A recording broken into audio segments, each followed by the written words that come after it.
Welcome, class. We hope everyone is having as much fun today as we've been having.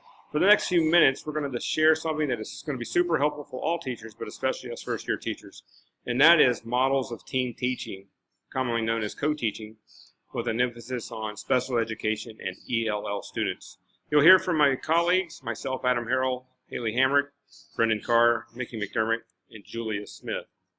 So let's get to it. Example of what team teaching looks like in the classroom. So what does team teaching look like in the classroom?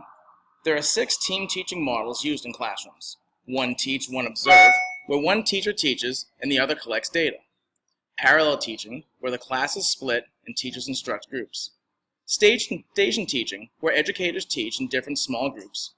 Alternative teaching, where a small number of students are selected for intense instruction by one educator. Teaming, where both teachers instruct class together, and one teach, one assist, where one educator provides assistance to individual students.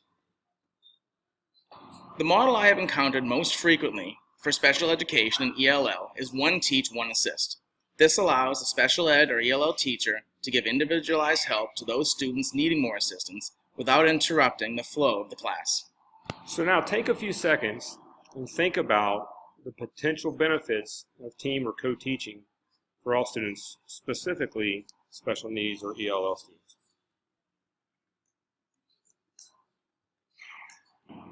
Okay, great. Some of the benefits include, a typical classroom environment may cause struggle with a special ed or ELL student.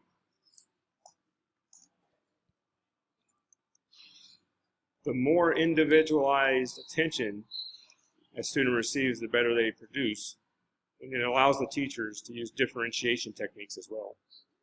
And it also removes the stigma of being labeled SPED or ELL. And this will help other students barely notice anyone that has those needs. Even though the benefits far outweigh the disadvantages, the following potential challenges should be addressed. Students may begin to favor one teacher or see a teacher as a superior. Or the presence of another teacher walking around the classroom may be distracting to some students.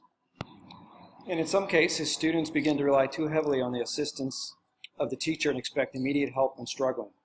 Don't be afraid to promote an environment where you allow students time to try to figure out questions on their own.